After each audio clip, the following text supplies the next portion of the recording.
अस्सलाम वालेकुम जी। उम्मीद है आप सब खैरियत से होंगे। और मेरी पिछली जो मैंने वीडियो बनाई थी, उम्मीद है आपको उस वीडियो की कुछ समझ आई होगी, क्योंकि वो मैंने सिर्फ TS3 के कंट्रोलर में जो मेन फंक्शन है उसके कुछ स्टेप के बारे में मैंने आपको डिटेल बताई थी। और आज की इस वीडियो में मैं आपको कंट्रोलर में जो मेन्यू है, जिसमें एक कोगो है और एक इंस्ट्रूमेंट है, इसके रिलेटेड मैं आपको बताऊंगा कि इसके क्या क्या फंक्शन है और इसको कहाँ कहाँ हम इसका इस्तेमाल करते हैं।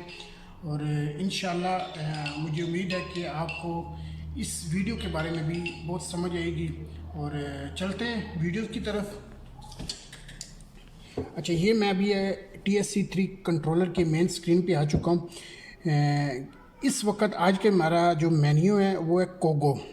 कोगो बेसिकली ये चीज़ है कि जब भी हम कोई भी एरिया मेजर कर लेते हैं तो उसकी हमने कैलकुलेशन करनी हो, उसकी कैलकुलेशन डिस्टेंस में भी कर सकते हैं, स्क्वायर मीटर में भी कर सकते हैं, क्यूबिक मीटर में भी कर सकते हैं, या उसके अलावा सर्वे के डिफरेंट मेथड का जो होता है ना मेजरमेंट का, वो सारा सिस्टम इन्होंने मिला के इस कोगो वाले ऑप्शन में रख दिया। तो अभी मैं आपको कोगो के बारे में बताऊंगा। कोगो को मैंने प्रेस किया, ठीक है। अभी ये देखें, कोगो में हमारे पास मुख्तलिफ फंक्शन है। अच्छा, इसमें मुख्तलिफ फंक्शन है। कंप्यूट इन्वर्स है, कंप्यूट पॉइंट है, कंप्यूट डिस्टेंस है, कंप्यूट वॉल्यूम है, कंप्यूट एजमिथ है, कंप्यूट एवरेज है, एरिया कैलकुलेशन है, आर्क सोल्यूशन है, ट्रायंगुलर सोल्यूशन है, सब डिवाइडेड अलाइन सोल्यूशन है, सब डिवाइड एंड आर्क है। ठीक है, इसके अभी दो पेज हैं, एक ये पेज है और एक पेज ये transformation tape distance calculator.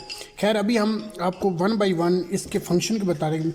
Compute inverse का होता है कि आपने, अभी मेरे पास इधर जॉब में डाटा तो नहीं है, मैं आपको सिंपल सी शॉर्टली समझाने के लिए, वो बोलता है कंप्यूट इन्वर्स, आप कोई भी कैलकुलेशन आप उसको उसका एंगल लेना चाहते हैं, उसका डिस्टेंस लेना चाहते हैं, डिस्टेंस चेक करना चाहते हैं, हॉरिजॉन्टल डिस्टेंस चेक करना चाहते हैं, वर्टिकल डिस्टेंस चेक करना चाहते हैं, उसका जेड एंगल यानी कि एजमिथ एंगल चेक करना चाहते हैं, या उसका ईस्टिंग की कोऑर्डिनेट चेक करना चाहते हैं, नॉर्थिंग की कोऑर्डिनेट चेक करना चाहते हैं, और किस पॉइंट से किस पॉइंट तक, यानी कि फ्रॉम पॉइंट टू पॉइंट तक, तो वो हम इस ऑप्शन से ले सकते हैं। अभी क्योंकि मेरे पास जॉब में कोई भी पॉइंट नहीं है, तो मैं इंशाल्लाह नेक्स्ट वीडियो में इसकी जॉब में कुछ पॉइंट लेके आपको इस चीज़ के क्लियर कर दूंगा इसका तरीक़ाकार। उसके बाद कंप्यूट पॉइंट, इसमें भी सिंपल ये है कि वो कहता है आपने कोई भी पॉइंट या जितने भी एक से ज़्यादा जितने भी पॉइंट हैं उसकी कैलकुलेशन करनी हो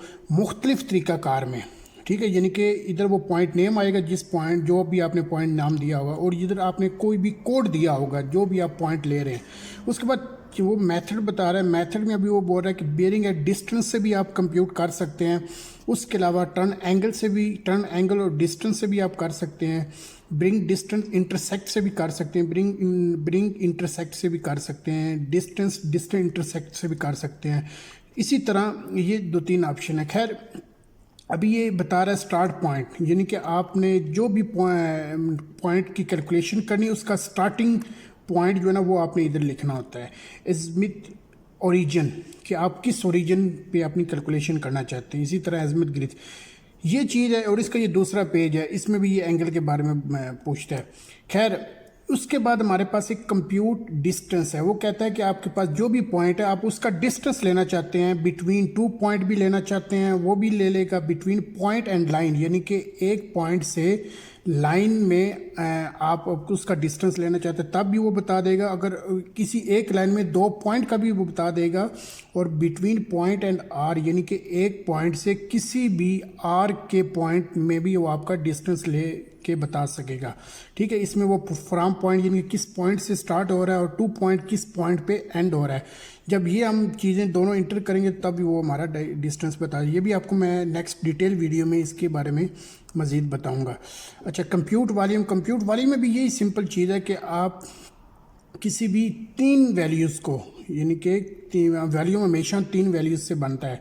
अबव एन एलिवेशन में ये वाइड वॉल्यूम है, सरफेस टू एलिवेशन है, सरफेस टू सरफेस है, ठीक है। इसी तरह ये 2 ऑप्शन है। तो इसमें सरफेस जो भी आप फाइल यहाँ से उठाना चाहते हैं, एलिवेशन जो देंगे उसके मुताबिक वो आपको वॉल्यूम निकाल के देगा। इसी तरह आगे कंप्यूट एज़िमुथ, यानी कि आप किसी भी एंगल की कैलकुलेशन करना चाहते हैं वो कंप्यूट एज़िमुथ में होगी। कंप्यूट एवरेज, किसी भी जितने भी आपके पॉइंट्स होंगे वो चाहे 1 से ज़्यादा जितने भी हैं उनका एवरेज लेना चाहते हैं तो आप इस ऑप्शन से उनका एवरेज ले सकते हैं, ठीक है। और उसके बाद एरिया कैलकुलेशन, आपके पास मिसाल के तौर पे आप टोपोग्राफी करते हैं, उसके बाद उसमें आपके पास बेशुमार पॉइंट्स होते हैं, तो उसमें आप एरिया कैलकुलेशन करना चाहते हैं तो आप इस ऑप्शन में जाके उसका एरिया ले सकेंगे, ठीक है। ये अभी क्योंकि हमारे पास पॉइंट नहीं तो इसलिए वो नहीं शो करेगा। आर्क सोल्यूशन का भी ये कि आप इसमें जितनी भी आर्क हैं उसका कैलकुलेशन करने के लिए ये ऑप्शन इस्तेमाल होगा, जिसमें आप रेडियस का भी ले सकते हैं, डेल्टा का भी ले सकते हैं, डिग्री का भी और कोऑर्डिनेट का भी ले सकते हैं, ठीक है। ये मुख्तलिफ मेथड हैं उसके, लेंथ में भी ले सकते हैं, कोऑर्डिनेट में भी ले सकते हैं, टेंजेंट में भी ले सकते हैं, एक्सटर्नल में भी ले सकते हैं, ठीक है। तो ये चीज़ ज़्यादातर अभी तो यूज़ नहीं होती, मगर ये उन्होंने एक ऑप्शन रखा हुआ है बीच में। और उसके बाद ये ट्रायंगल सॉल्यूशन, यानी कि आपने कोई भी मुसल्लस को हल करना हो या ट्रायंगल को हल करना हो तो उसके लिए ये ऑप्शन इस्तेमाल होता है। साइड बाय साइड का भी कह सकते हैं, एंगल साइड एंगल से भी आप कैलकुलेशन कर सकते हैं, साइड एंगल बाय एंगल से कर सकते हैं, ठीक है। इस तरह ये ऑप्शन है। उसके बाद हमारे पास सब डिवाइड, यानी कि हमने एक लाइन में किसी को भी पॉइंट पे तकसीम करना हो, मुख्तलिफ हिस्सों पे तकसीम करना, तो उसके लिए हमारे पास ये ऑप्शन है। और इसी तरह सब डिवाइड एंड आर्क, यानी कि हमारे पास एक आर्क है उसको हमने मुख्तलिफ फासले पे डिवाइड करना है तो इसके लिए हमारे पास ये ऑप्शन है। और कोगो में यही ऑप्शन है। और उसके बाद हमारे पास ये इंस्ट्रूमेंट है। इंस्ट्रूमेंट में ये हमारा फंक्शन होता है, जीएनएस फंक्शन होता है, पोजीशन होता है, नेविगेट टू पॉइंट, यानी कि जीएनएस फंक्शन में से हमारे पास जितने भी मोड हैं हम उसमें मोड को सिलेक्ट करते हैं, यानी कि अगर हमने बेस लगानी तो बेस का मोड इस्तेमाल करेंगे, ठीक है। उसमें उसकी सेटिंग करेंगे। रोवर का, अगर हमने रोवर पे काम कर रहे हैं साइड पे तो हम रोवर का क्लिक करेंगे। ब्लूटूथ में ये कि हम अपने कोई भी रिसीवर को अपने कंट्रोलर के साथ अटैच करना हो तो हम ब्लूटूथ के थ्रू उसको अटैच कर सकते हैं। डाटा लिंक, यानी कि हमने डाटा को लेना और ट्रांसफ़र करना तो ये स्टार्टिंग सर्वे में भी ये हम टोपोग्राफी के रिलेटेड मुख्तलिफ फंक्शन पे काम कर सकते हैं। और इसी तरह पोजीशन, यानी कि हमने अपनी लोकेशन देखनी हो, लेनी हो तो हम पोजीशन से उसको नेविगेट कर सकते हैं। इसी तरह नेविगेट टू पॉइंट, किसी भी पॉइंट को तलाश करना हो तो हम नेविगेट टू पॉइंट से तलाश कर सकते हैं। इसी तरह रिसीवर स्टेटस, जब भी आपका रिसीवर चल रहा होता है तो उसका स्टेटस चेक करने के लिए रिसीवर पॉइंट्स पे जाते हैं। इंपोर्ट फाइल, जब भी आपने कोई डाटा इंटर करना हो कंट्रोलर में तो आप इंपोर्ट करने का यहाँ से फंक्शन इस्तेमाल कर सकते हैं। अभी ये तो मैंने आपको सिंपली मेन्यू बताया। अभी नेक्स्ट वीडियो में मैं आपको इनकी 1 बाय 1 डाटा इनपुट करके आपको इनकी डिटेल बताऊंगा। और इंशाल्लाह मुझे उम्मीद है कि आज की इस वीडियो में आपको इस मेन्यू के रिलेटेड, कोगो और इंस्ट्रूमेंट के मेन्यू के रिलेटेड कुछ समझ आई होगी। मज़ीद मैं इन सब मेन्यू का 1 बाय 1 इनमें डाटा इंटर करके, डाटा इनपुट करके इसकी सबसे अच्छी वीडियो बनाऊंगा और मुझे उम्मीद है आपको समझ आएगी।